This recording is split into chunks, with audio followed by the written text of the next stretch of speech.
Well, good day, Comcast Business and Masergy Indirect DE&I partners. Welcome to this edition of our speaker series, and we're excited that you've joined us for this informative session today.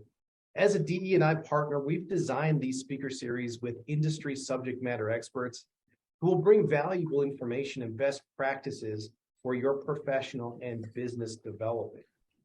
We are going to record today's speaker series for your future reference, and we'll provide a link to you after today's session. During today's session, we're going to pause regularly to answer questions, but feel free at any time to post your questions into the chat section. And towards the end of today's call, we'll open up for a little bit more of live Q&A. For today's best experience, please keep your cameras on so we can keep this engaging, and please mute your microphone if you're not speaking. Well, let's get ready for today's session entitled The Color of Capital. So we have with us today Danielle Schutz. She is the managing partner and director of the Community Transformation Fund here in Denver, a venture capital fund for BIPOC founders, and the president and CEO of Wealth Equity Enterprises, a holdings company that owns several businesses that support the mission of building BIPOC wealth and leadership. Born and raised in Colorado, Danielle is a graduate of the University of Colorado at Denver, where she earned a degree in business administration. At the age of 26, Danielle embarked on her executive leadership path, ascending to the position of Chief Financial Officer for the Colorado Department of Public Health and Environment. After the state, Danielle served as the Vice President of Finance and Business Operations for the West Division of Comcast, managing a $1 billion capital portfolio, strategic FP&A, mergers and acquisitions, and a team of 60 employees located in 7 states. Most recently, Danielle was the Chief Financial Officer for the Colorado Trust, where she grew the foundation's endowment from $430 million to nearly $600 million, reducing cash on hand to a recurring 1% while operating the foundation. She also launched a direct investment portfolio across the state, making investments in local media companies, real estate, and housing several small businesses, and leveraging the endowment's balance sheet for creative bridge financing across multiple sectors and industries. Danielle's passion for people and leadership, distinguishing businesses' acumen, and tenacious work ethic have garnered her numerous accolades, including the 2022 Women of the Year from the National Diversity Council, Inclusion 2022 Women of the Year from the National Diversity Council, most prestigious 2019 list of the top 25 most powerful women in business from the Colorado Women's Chamber of Commerce, the 2020 Emerging Leader in Philanthropy from ABFE, the 2018 Women of the Year Award for her work with youth in the community, and a recipient of the 2017 Denver Business Journal's 40 Under 40 Award. Danielle is passionate within our community, and she's a member that serves as a trustee for the Women's Foundation, a mayoral appointed board member for the Denver Prosper Fund, and the Chief Economic Equity Advisor to the State Senator James Coleman and the State Representative Leslie Harold. Please join me as we welcome Danielle Schutz. Hi, everyone. I had to take myself off of camera for the bio reading. It never gets easier. Always makes me a little squirmy. Good afternoon on a Wednesday. I'm really excited to be here and just have heard so much about your program and just love what you're doing here. And you may have heard it in the bio and maybe not, but I think small businesses and diverse business owners are really the sort of bread and butter of my passion and my purpose and all that I'm trying to do in my own career moving forward. So really grateful to be here. Usually when you tell people you're going to talk about money, people get a little bit nervous. You can't imagine how much I hear like I don't do money from folks. But we're going to talk about money today, but I promise to make it interactive, and we're going to do it in a way that it isn't traditional. I won't just sit here and talk to you about money. We're going to interact together on Zoom as a group. My chief of staff, Shannon Quarles, is on the screen, and you'll see her. So she's going to run some surveys for us. And so here's how I want us to go about this is you answer the question, your answers are anonymous. We don't know who said what, so don't worry. I'll give you the answer. And then if there's dialogue, if there's a piece of my answer that you're just like, I don't know, I don't really see it that way. Here's why I would do it differently. Like that is so rich and will help all of us have a conversation. In addition, we'll make sure there's time at the end. If you have real questions about the way you're thinking about your business and how it's set up and how you retain, attract any of those questions. I've done business across so many different sectors in so many different ways. I'm an open book. Feel free to ask me that. I think I own 5 companies now, headed into 5, and they're all different. And so I'm happy to answer any questions about any of them, or any of the ways that I might see it. So we will get started with question number 1. You receive a small business loan. What position should you use the money to hire of the 4 on the screen? Sales and marketing, chief financial officer, and 1 bookkeeper. All right, this crew is already astute. The answer is sales and marketing. Does anybody want to come off mute and tell us why you chose sales and marketing?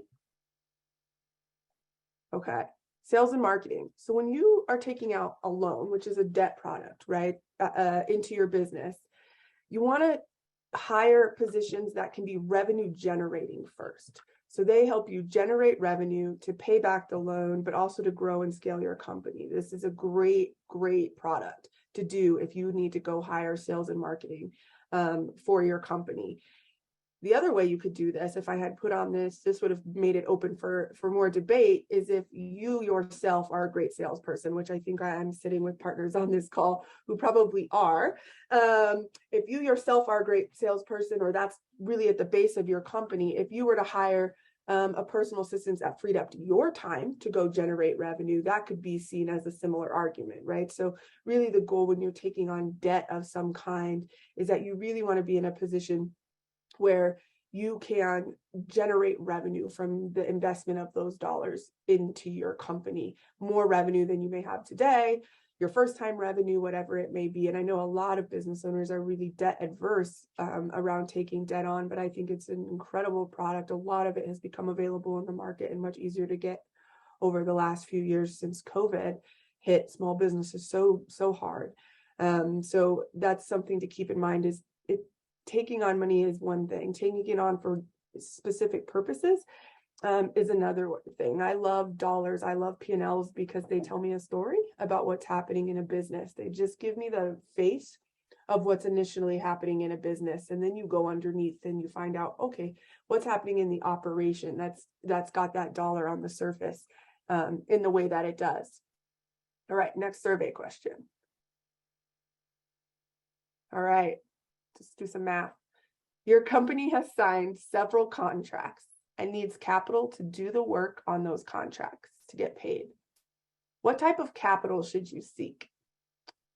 A bridge loan of 6 months at 5% interest, a 5-year loan at 3.5% interest, equity investment from a venture fund, revenue-based financing at 2 times multiplier. Feel free to ask questions. Can you explain what revenue-based financing is? Yes, I sure can. So revenue-based financing means I'm going to give you it's basically a loan. I give you $100,000, but I get repaid based on the revenue that you bring in directly, right? So for every dollar that you bring in revenue, I may take 25 cents. So if you've ever watched Shark Tank, Kevin on Shark Tank does these deals often, or he tries to do these deals where he's like, I don't want any equity of your business, but I'm going to take on, I get 25% on every dollar until I'm paid back plus 2 times or whatever. That's what revenue-based financing. So it's as you bring in money, that's when you actually pay it back. How are we looking? Okay, we've got 8 of 9. So I'm going to go ahead and end the poll. Share. All right, a 5-year loan at 3.5% interest, an equity investment from a venture fund, and revenue-based financing at 2 times multiplier. That's what we got for answers there. The answer is actually a bridge loan at 6 months, 5% interest. So when you are already signed off on a contract, you hold the cards. So if you need money to unlock that contract, I got to hire up a couple people in order to fill the contract. I have to hire a subcontractor in order to fill the contract. So I have an expense related to that contract prior to the money from that contract starting to come in, which happens all the time. You actually are in the driver's seat. Your revenue is already locked down. That's going to be coming in. And so you don't want to give up more than you have to. And a 6-month, 5% interest is actually really, really low. It won't cost you much at all. That cost of that capital is really, really low to your company because the interest is only compounding over such a short period of time before you're able to sort of unlock the revenue in your contract and pay it back. You certainly don't need anyone from a venture fund taking equity of your company, meaning taking a percentage ownership of your company. If you've already unlocked the revenue yourself, and we'll get more into that in a little bit. A 5-year long loan could be a good one if the contract was really long or it was going to take a longer time to unlock that. And then revenue-based financing, you already secured the revenue, so you shouldn't have to give some of that up in order to get the expense dollars on hand. And so if you know the revenue's coming and you know that I'm just hiring a person in advance, I need payroll for the next 3 months or 6 months in order to complete this contract, I really want the shortest term on a loan possible and the lowest interest rate on a loan possible, always, when you're thinking it through that way. If you've already done the work, thinking about the capital that you're taking on is really important, because if you've done the work and the capital's not going to help you do the work, and the capital's not going to bring somebody else who's going to help you do the work, then you are in the driver's seat and you can really fight for as cheap capital as possible in order to get done what you're trying to get done. Questions about that? Arguments? Different points of view? Danielle, at what point does it make sense in terms of the size of a contract to go about seeking for funding? Yeah, for me, if you have a contract coming into your business at all, it can be really smart to go leverage some debt product in order to get that contract going, right? And so then you're not sort of what I call living paycheck to paycheck in the business world. Does that make sense? So even though you might not even need the debt for that contract, if it gives you dollars to go get more contracts, again, that sort of building revenue, that's a really great time to take on and let that debt be a cushion, as long as it's not really expensive debt. When you get into the 10%, that's a no-go, right?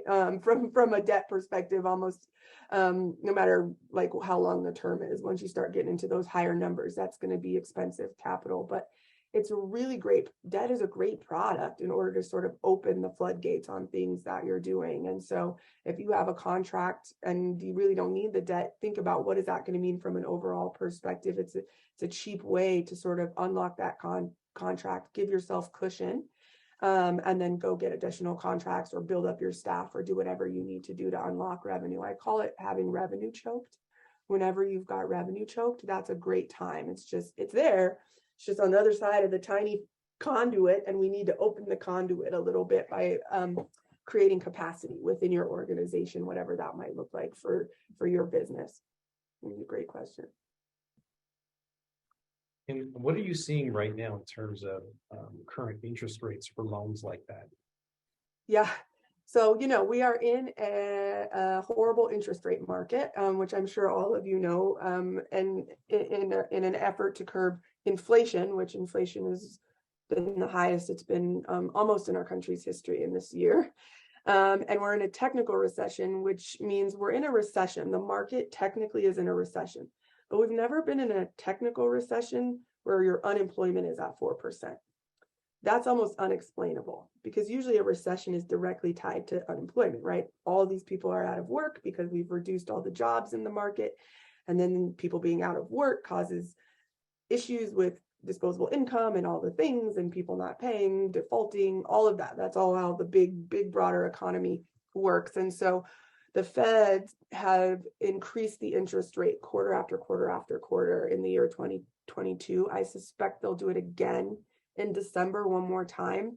And then in 2023, I think they'll realize that they've overcorrected and will bring it back down. I do suspect, though, that the base interest rates in the country, when we come out of 2023, you guys can remind me, we'll go have a drink if I was right. If 4 to 4.5%, which means that's the base interest rate you're going to get wherever you go. And usually when you go into a bank to get a loan, it's going to be the base plus what you qualify for from a credit perspective, wherever your business is at from a cash flow perspective, all of that. So if it's 4.5 plus 1, which means you have great credit, you're going to be paying 5.5% on certain things in 2020. Now, that being said, there are a ton of programs that have come into the market because of COVID, taught us a lot about especially small businesses run by women and people of color that don't have access to product in banks. There's so many that are offering what are basically mission related investments that can give you interest rates much lower, SBA interest rates that are much lower, small business loans that are much lower, because they've got to stimulate the small business economy in a different way, and having interest rates that high is not going to work. And so it's this very interesting time where interest rates are really high for a lot of folks. Probably not the time to buy a house if you want to, or unless you have a choice. They will come down next year, but there are a lot of small business loan products in banks and CDFIs that have 0 to 2% interest rates, like below market is what it's called, interest rates, because they have to stimulate the small business economy after COVID, and increasing interest rates does the opposite. And so they have to release sort of a counter effect to that, but it's got to be specific to small businesses. Does that make sense? Great question. I think that's going to be a good caveat into our next survey question. You're taking out your first small business loan, and the following terms are presented to you. Which should you choose? Okay. Got a nice split here, but you guys overwhelmingly said 5 years at 7% compounding interest. The answer, actually, by a little hair, is 1 year at 17% interest, which is wild, right? So on its face, you're going, oh my gosh, 17% interest, I'm in a really rough place. But being able to do that math is really, really important, because you want your capital that you're borrowing to be as cheap as possible over time. What would be a reason, though, that we wouldn't choose the 1 year at 17% interest compared to the other 3? Oftentimes when you're taking a loan, you need more than a year's runway to execute against that loan. Yeah, exactly, Jenna, you're exactly right. We don't, that's just an unrealistic loan period for the most part, because remember I said, if you already have contracts in place, you could take those into a bank. And if you do that, they shouldn't be giving you a 17% interest rate. If you're taking a loan out on a broader business plan and an execution of what you're going to do over a 3-year period or a 5-year period, you want to give yourself the runway to grow your revenue to be able to pay the loan back over time. And so then you would be looking at doing a longer loan. And so it's the longest amount of time that you can give yourself to pay something back for the least amount of money is the way I think about interest rates, right? So if they're going to give you a great interest rate on a 5-year and you only need 3, you can still take the 5 if the money's inexpensive. The more expensive money gets, the less time you're going to want to pay on it. And this is what we're customers to banks. And I think sometimes that is really lost. And we haven't always been treated like customers in banks historically. And so remember that the interest rate is your negotiation point. You should know what your credit score qualifies you for plus prime. You should really be able to have these conversations, do the math. They'll offer these up in different ways. A little trick I see banks doing often is they'll give you, let's say it's 100,000. They're like, I'll give you 75% of it in a loan at 5%, and then I'll give you $25,000 in a credit card. No, that's a sales thing, right? Where I folks on these calls are considered with sales. Something in that banker's scorecard is incentivized to get the credit card. That's bad debt all day long. It's not just bad debt, even from an interest rate perspective, it's bad debt when you think about your overall business credit scorecard, or you as a person, your business scorecard. You don't get dinged on your credit in the same way by having a loan from a bank than you do by having credit cards. And so it's just bad debt, but they will try to sign it because the bank makes the most money off of it. So think about that, right? So if banks make the most money off of a credit card, they might try to break up your dollars, and you'll go, oh, great, I got the 100,000. But actually that 25,000 on a credit card is such a bad deal that it makes the whole loan sort of crack open and not work. And then, Jenna, I love this. You asked, is there a penalty for paying off these loans early? That's a great question. That's what you should always know. There should never be a penalty for paying off your loan early for a small business loan. Of course, they're going to say that. The longer that you're paying interest on the money, the more money they make, right? You pay down your principal, the less money a bank makes. So when you're going in there, that's a point to negotiate every time, right? So even if you're like have to give a little bit on the interest rate, don't give on penalty for paying off a loan. Those are usually bad, sharky kind of loans that they don't want you to pay off early, because they are going to make so much money if you have to pay over time. Because remember, interest most of the time compounds.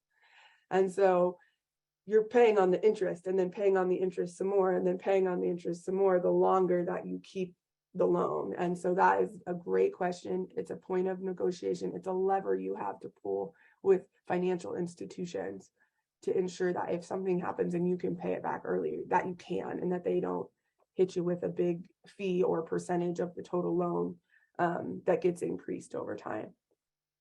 Questions about that? All right, next question. Your company is ready to grow and needs both capital and executive level support to guide the business. What type of capital should you pursue? Split between venture capital and grant dollars and revenue-based financing. So my answer for this one is venture capital. So I'm a venture capitalist. That's what I do. That is been my most recent endeavor, was to launch a venture fund here in Colorado for founders of color. And what venture capital does is it makes an investment. Our check size at NCTF Denver is $500 to $1 million initially when we go into a company. We invest in startups, so we invest in folks who are growing and scaling. The goal is that you'll be a very, very large business one day.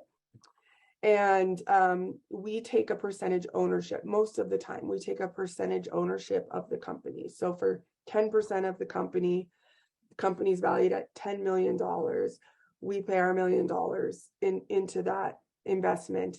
But what else we do, and how I think it's been very coded in our country, is that we take a stake in growing the business, which means if you need a new CFO, if you need a new chief technology officer, if you don't have a great sales arm, we sort of help build those things out. We take board seats on the company's boards and advisory roles with the company, because I now have a vested interest in making sure that company grows, because it's partly my company too, because we took on equity. And so lots of folks who are going after investment don't realize that venture should be offering more to you than just a check. I think venture's gotten away from that. I mean, Google, when they started, their first venture capitalists who came in at their pre-seed round brought in dollars at every round that they raised money, and eventually joined the board of Google when they went public. And that's usually what happened in the old school days when capital didn't flow as freely, right? So if I'm going to make $1 million investment, I want to make sure it's going to work. And so we bring our talent and skills and expertise on top of our dollars to the table for our founders. And we take the ride with them, help them raise additional dollars. Sometimes we have to replace CEOs. All of those types of things happen in the market in the last, 5 to 10 years. It's been more valuation driven, like way more valuation driven. So if I said your company was worth 10 million and I agreed that I thought it was worth 10 million today and paid $1 million, the next time you raise money, the goal is that your company's worth more, right? So you've done things in the company with that $1 million that made it worth more, and you bring on more investors who are willing to pay $1 million, but they're going to get less of your company for that million than I did, based on when investors come in. Sometimes in the market, the new valuation of the company really just became based on how big the check size was for the last person who was willing to cut a check size. And that's flipped the market a little bit in a way that's going to right size itself over time. I don't know if any of you've heard of like Theranos, which is the woman, she just got sentenced to go to prison. That's what happened in that instance, basically, which is she didn't have a product, but people were still willing to invest. And based on the fact that certain people were willing to invest, other people were willing to invest. So she raised, $400 million, but never produced a product to the market.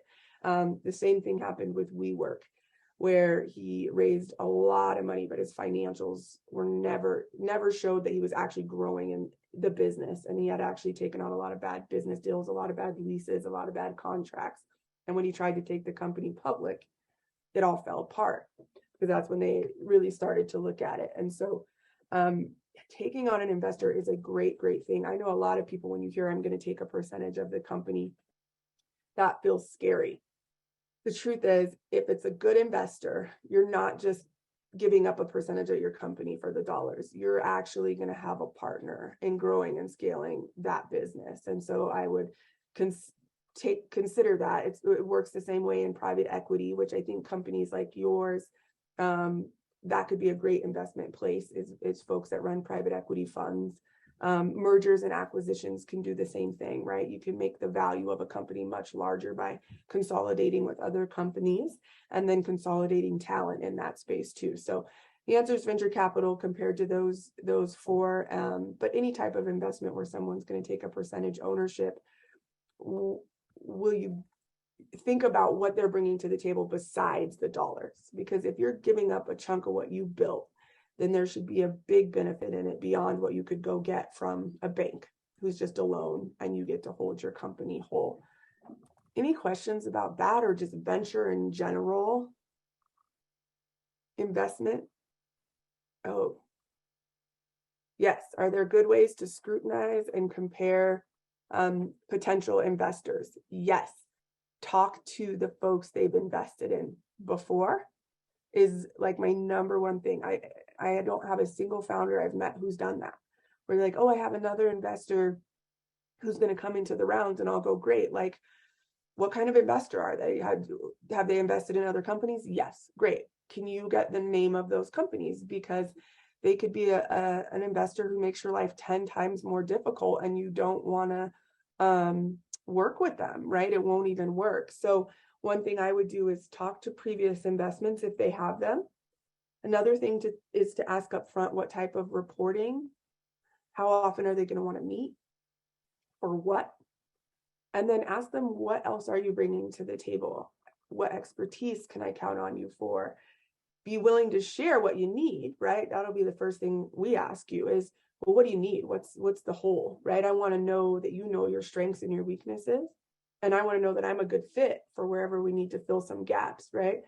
And ask those questions. You should be vetting investors as much as an investor is vetting you. The deal goes both ways, and you don't win unless both folks are in it to try to create, multi-million-dollar companies. And so I would keep that in mind. And then, never sign anything unless legal has looked at it for you, because they certainly have legal that's writing these up. And I will never be this type of investor, but I would say the market is that it's not founder friendly, and we are, in that they will try to get the best deal they can get, take as much equity for the lowest price, right? And so you really have to know what you're worth and have that validated, and don't let them set your valuation for you if you can help it. And really think about where you're trying to go and what goals you have, before you take on an investor who's going to take a percentage ownership of your company. It's just not always the best route. It sounds really sexy and classy and, oh yeah, I'm going to go get an investment. And then some people have had really rough experiences with that. Other questions about that? Great I question. have one, Danielle. Will you talk a little bit about grant funding and the best way for one to go about securing a grant? Yeah, so it's really interesting in the shift that's happening in the market. So especially for small businesses owned by women and people of color, veterans, LGBTQ, folks who are considered minority-owned businesses by most government. That word minority isn't a word I use, but it's a word that's used by most of our governments when they're thinking about trying to stimulate the market. We know that women of color start more businesses than any other demographic in the United States right now. We also know that the United States is closing more businesses every day than we start, and taking less businesses public than the top 10 developing countries in the world. So there's a part of the market that must be stimulated, and which means capitalized. Capital is flowing into the market. And so I've never seen more grant funding available to small businesses ever since I've been in this work. And so there's a lot of grant dollars out there. There's a lot of grant money that's coupled with a loan, which is great, available to you. But the thing with grant dollars, they're completely non-dilutive, meaning there's no interest to be paid, so it won't dilute on that. You don't have to pay it back, and nobody has to take any percentage ownership of your business. So it's free, unrestricted capital. They're usually not large enough. Has been what my estimate. So the size of grants is going to be smaller than what you can get in a small business loan or things like that. So when you're thinking about taking on a grant, what I would think about is a grant coupled with your total capital need, and be able to tell that story, because the more you can leverage the grant to bring in total capital, the higher the chances are that you can get some of those grants that are available to you. The thing about grants, and this is the case for nonprofits that get grants and businesses that get grants, and I was a chief financial officer of a philanthropic organization, we gave grants away, is that they're not sustainable, right? So, they come and they go. And so if your plan for the grant is that it comes and it goes, and you have no guarantee of being able to go back and get another one, and then another one, and then another one, you're going to want to make sure your capital plan is more than just grants. This is why it's so tough. We actually are the most philanthropic organization or philanthropic country in the world, but we haven't moved the needle on poverty in our country in 70 years. And I believe that's because they are not sustainable, right? So if I get a grant, that does nothing to help you go get a loan. It doesn't change anything, right? If you can use the grant to do things in your business, that's great. But you're not building your business credit, you're not taking on a loan, you're not learning the language of the financial system, which is where money compounds. And when money compounds, that happens over a long period of time. That's sustainable. If I can get a loan one time and pay it back, I can get a bigger loan the next time. That you're in control, because you're the customer of that money coming in versus the recipient of that money coming in. Does that make sense? Grant money, you are a recipient of grant money. A loan, you are the customer of that bank when I have a loan with the bank. And when you're a customer, you have more levers to pull. And so while I absolutely suggest, if there's a grant program out there that you can access for your company to grow and scale and build, don't be surprised when it's a smaller dollar than you need it to be. They're getting spread out across companies. But also, how can you leverage it? Can you pay down other debt? Instead of just hiring someone? Do you have bad debt on your book right now, like credit cards and fintech loans that you got online, because those are just like, you open your email every day and someone's trying to offer you a small business loan at 17% interest, $4,000 a month or something wild, right? And some people took them on, and I totally understand that. So if you can take on a grant, non-dilutive capital, to pay that down, then that starts to actually help you build sort of financial capital plan, a future plan. And being able to get a loan whenever you need to is a phenomenal backup plan. Being able to leverage the financial systems and products in it is a great plan. 78% of small businesses of color do not have a banking relationship for their business in this country. That's almost everybody. So that sounds like a horrible statistic, because it is, but it's also really exciting, because what I know is that banks need us, right? 50% of the country will be people of color in the next 10 years. It's already 70% of the country are women and people of color. So if you think about how an economy runs, which is banks, if people aren't banking and taking loans and paying interest and buying homes and paying interest, if they're not taking on banking products, the banks are going to have to do something different. And we're starting to see it. We're starting to see the banks take fees off of things that they've had fees on for 150 years. Incentivize home buying. Bank of America came out with a huge home buying plan. Huntington Bank is one that has a ton of product for small business owners that are really cheap capital, but it's a loan, so you're building your business's credit. It's just at an interest rate where they're basically taking a loss on the money in order to just get you into the system and have a banking relationship, because our economy is going to be dependent on it. You can't have that many people in your economy not building wealth, because then the whole economy is not building wealth. Eventually the numbers game, we start to lose, and that's happening in this country. So it's actually given me a lot of hope. It's why I started a venture fund. It's why, because I don't think 5 years ago I would have had the success raising investment dollars as I have now, where people are going, whoa, we got to let more people into the game, or we start to lose the whole game. And so I would definitely encourage you, now's the time, and now's the time to say, I'm the customer. Here's what I need. Here's what I want. Here's what I qualify for. But starting those relationships with banks, because capitalization of a company is how companies grow. You spend money to make money. That is a real term. Jan, did you have a question, Jan? I was actually going to follow up on that. So if my business is a grant recipient, do I have to disclose that when seeking venture capital? Yeah, so when you're seeking venture capital, you would disclose it, because we're going to look at your financials top to bottom, right? So we would see it in there anyway, and it's not a bad thing. We have quite a few portfolio companies who got grants.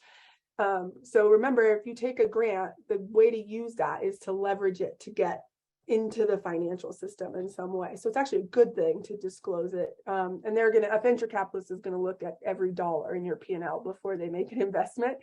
Similar to what a bank will do before making a loan. They want a business plan, or they want certain things, certain criteria to be met, and they certainly will look at your finances often before they'll make a loan. And so, yeah, that's a great thing to disclose. Hey, I got a grant for this. Here's what I used it for. I paid down bad debt. Me saying yes to a company who has a bunch of bad debt on their books is less likely. Right? If I'm cutting $1 million check and I'm worried that it's just going to go to pay debt and not to grow your business, then that could be harmful. So if they have good debt on their books, that's no problem at all. Then I just feel like, oh, they know how to leverage capital. There's almost no companies in the world that don't have debt. So Danielle, to that point, if someone was a grant recipient and they're coming to you as a VC and you're asking them how they use that grant money, do you prefer to see that they use that to pay down bad debt or to generate revenue? The loan or an investment? So as a VC person, if I'm disclosing to you that I was a recipient from a grant and you're asking me, how did I use that grant money? What would you prefer to see as a VC? Would you prefer to see me pay down bad debt or generate revenue? Bad debt, pay it down. Okay. With a grant. Yeah, if you've got, it was interesting because we did, I don't know if anybody's heard of Energize Colorado, but during COVID, there was this group called Energize Colorado, and they came up with something called the GAP Fund, which did grants and loans to folks. And so I sat on the executive committee for the GAP Fund and had my friend, who's the state representative, Leslie Herod, wrote the bill that put that money into the Energize Colorado Fund. And when she wrote the bill, like, I helped write those bills because I want them to actually go to small businesses run by women, people of color, minorities. So we made sure to say in there, we would like you to pay off any bad debt you've taken on, so that people knew they could do that. And I'm not just talking about, most people have LLCs, right? And I'm going to get into that in just a sec. But if you have an LLC, that's just incorporating yourself as a person, or you and other people. That's what a limited liability corporation is. And you can pay off your own personal debt that you've taken on to start a company through your LLC. In your taxes, the two are the same. And so we really wanted to educate people around that. I had so many people sitting across from me saying, like, I don't want to take on another loan because I've got my student loans and I have these credit card loans. And I'm like, this is 3% capital and that's 17 and that's 7. Well, let's take this capital and pay that off. Like, number one, it frees you up from not having to have a second job sometimes, like people.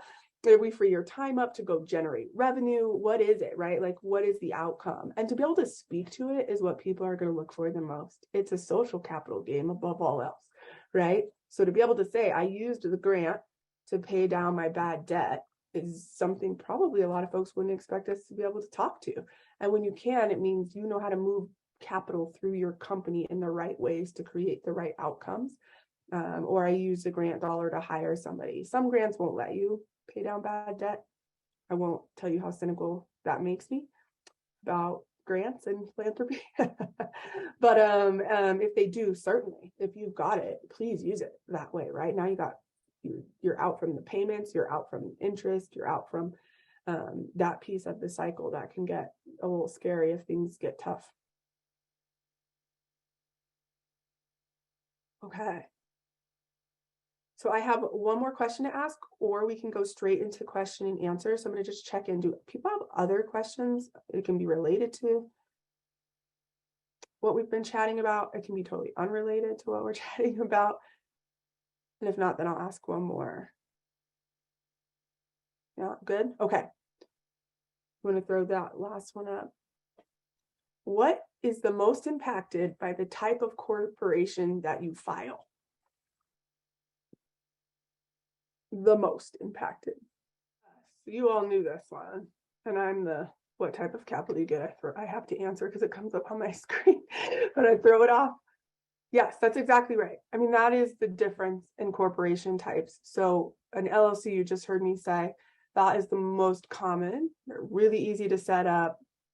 Most small businesses are solopreneurs.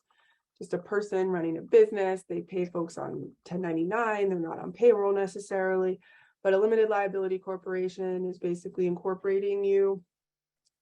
If you file by yourself, it basically is filing taxes as an S corp, which basically means you and your businesses. So if you have a W-2 and a business, you still file those taxes together, and it gives you an overall tax rate in which you have to pay as your individual taxes every month. That's what an S corp is. You can be an LLC and be taxed as an S corp. You can be a C corp and be taxed as an S corp.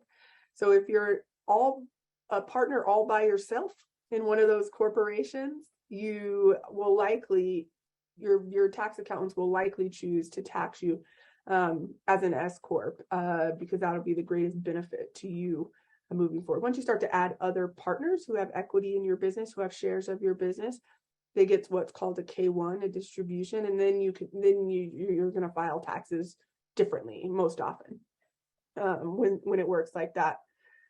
I learned a fun one recently, which is that if you are a sole owner of an LLC, the tax people that do not like you to be on your own payroll. So it's actually not a tax benefit to be on your own payroll and pay payroll taxes versus owner taxes for the company. The other thing that's great is that you can write stuff off, right? So if you work out of your home and you're writing off a percentage of your mortgage, and you have decals on your cars in some instances, though, your trucks. My brother runs a large roofing company in Colorado called Elite Roofing, and all their trucks are tax deductible. Like there's a lot more deductions that can happen when you have a company versus you as an individual just working on a W-2. So there's a lot of benefits to it. I had a W-2 job in companies for many years while I had my W-2 job, and it was actually really lucrative for me to have LLC write-offs against my salary because it was big. I paid a lot of taxes as a W-2 employee. But then having my companies run, we file taxes all together. There were years where I actually got money back, which I never would have if it was just my W-2. So having a business, even if it's a small business that you're just running, can really help in the tax space. And that there's no amount of money I wouldn't pay for good tax people. Remember that, who can really help you and walk you through that and save you dollars there and keep you out of trouble there and write off the right things. And I am a chief financial officer and I am not a tax person. And because it is its own thing, it's its own language and people are really good at it. And I highly recommend if you have extra dollars at all and you're filing your own, that you got some support there, because it can bring a lot of cash back into your business if someone knows exactly what they're doing and has done corporate taxes over time. If you want to, I'll ask one more question. I know we're running up on time, but if you want to get an equity investor, so someone who's going to take a percentage ownership, what type of incorporation would we most often want you to be in order to do that? C Corp, LLC, S Corp. You can just drop it into the chat. How would we want to see you incorporated in order to make a type of investment like I make out of a venture fund?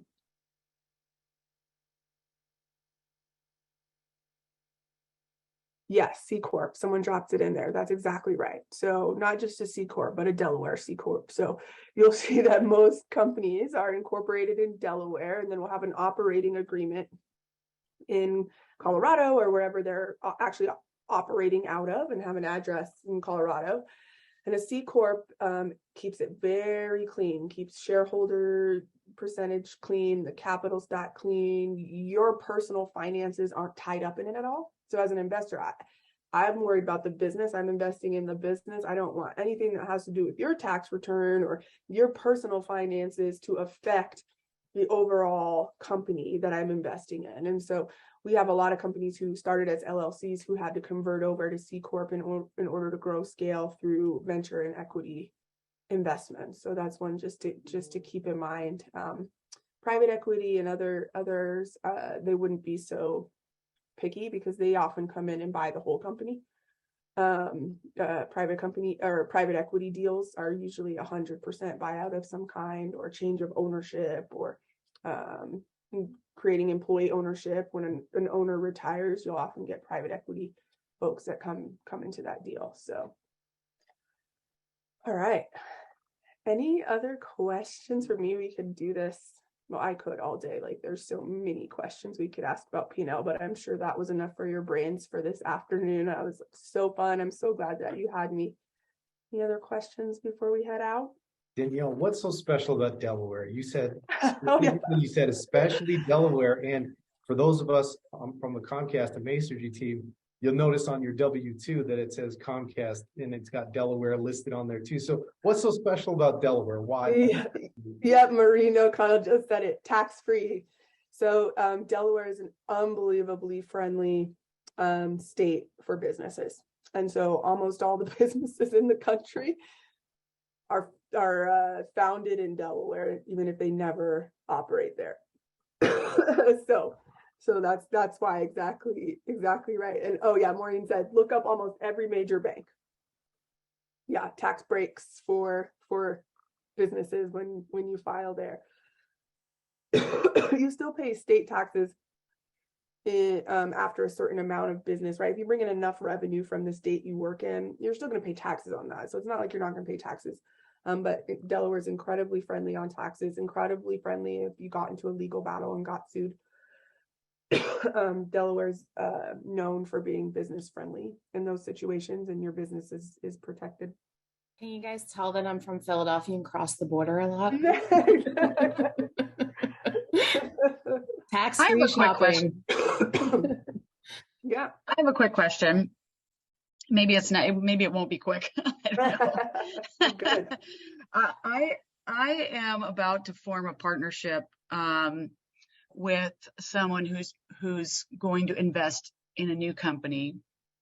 We are right now we're just trying to figure out the best whether or not we want to do a C corp or whether or not we want to do an S corp. She's more concerned about any liability coming her way. So as a venture capitalist, though, how do you take ownership if you're gonna own some equity in a company? How do you limit your liability? Yes, so it's private shares. You take on, shares of the company, right? So if the company's worth 10 billion, let's just say, or 10 million, let's just say it's $1 million a share, which is outrageous. That wouldn't happen. But $1 million a share, and I'm taking $1 million worth, right? So I get this huge share of the company. That's how I take on ownership. So then whatever the company's worth, that's what my portion of the company's worth. So as you grow value into that company, my share value grows with it. And so that's how an investor takes on equity. And they're different types of shares than the person who founded it. So I have a real estate development company, and we have my husband and I have one share type, and our investors who came in have another share type, and that share type gives them no voting rights. They don't get to make any decisions. They don't even sit on our board when we ask questions, but their dollars are in there, so they get their dollars back. And if they don't make any decisions and they don't sit on our board and they have no fiduciary responsibility of the company, then their liability is very, very limited.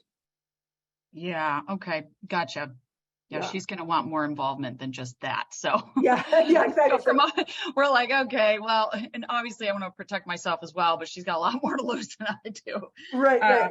Yeah. And with Delaware, nobody can see. I mean, it's private. Nobody can see your ownership. That's like huge. Huge. Yeah. Yeah. Nobody needs to know your business, who you are, where you live, where your company's. I mean, like that's one of the reasons why I have a couple of companies out of Delaware too. I'm like, nobody needs to know my business. Mm-hmm. It's just very, it's very friendly to business, and the wealthiest businesses in the country are Delaware, so the laws are going to match, right? And so that's exactly right. Yeah. It's, wealth whispers. Wealthy people actually don't want you to know how wealthy they are or what they own or right. How many. We like Delaware. Yeah, exactly. That's why they're all incorporated in Delaware. Thank you so much for your feedback. Absolutely. And Dee, we have one more question in the chat. Okay. Is there a certain business size revenue that incorporating in Delaware makes a difference? The answer to that is no. It's not. It has nothing to do based on the business size today or even where you might want to take it. But if you're starting an LLC, it might not make any sense for it to be a Delaware LLC if you're just one person, because then that's getting taxed wherever you're at anyway, right? That's going to flow through your tax system in a different way. But I think I have Delaware for 3 of the 5 of my companies, and the 2 that are the 2 I own that are 100% LLC ownership. And those aren't Delaware because it doesn't do much difference for me in that case. Wouldn't hurt. You could if it's easier to not even have to think about it, you could do 100% of your companies incorporated in Delaware. They'll do LLCs, S corps, and what you do is you find something called a registered agent. There's Delaware registered agent sites, and they file for you, and you pay a fee, but they file in Delaware for you, and they remind you of when to pay your taxes and all of that. And that's how you do it. You don't just do it yourself, but you get a registered agent in Delaware. So it's a little more expensive than filing the documents in your own state, but well worth it. All right. Thank you so much. I took you all the way up to time, so thanks for staying a couple minutes over with me. And if you ever have questions, you contact the team there and they can shoot them to me, and I can respond to that. And I hope to see you all again. I could do this for hours because we didn't even get into P&Ls and all of that. So thanks so much. And I hope you are all doing super well and have an amazing holiday season and get some rest. Well, Danielle, thank you so much for taking us through. This was a wealth of information. I think our partners that joined today learned a lot, and I know there's going to be a lot of questions that are going to come up after that. Just a reminder to everyone that joined today, we recorded today's call, so we'll provide that link to you after today's recording. And Danielle's team also has a handout that they'll provide with some key resources. If you have any questions, feel free to reach out to our team or to Danielle and her team, and she'll be more than happy to answer your questions. I think, Danielle, we're going to need you to make your calendar clear for us at some time in the future. We want you back to do a session with us. Again, can't thank you enough for the incredible information that you shared with us today. My Comcast family always has my time when they need it. That is true. So good to see you all. Thank you so much. Bye. Partners, just want to remind you too that we have a wealth of benefits for you within our program, ranging from anywhere from social media support to marketing support and market development funds. If you have any questions about benefits that are available to you, please reach out to your Comcast Business and Masergy ambassador. Thank you all for joining us today, and we'll see you on the next speaker series. Have a good night.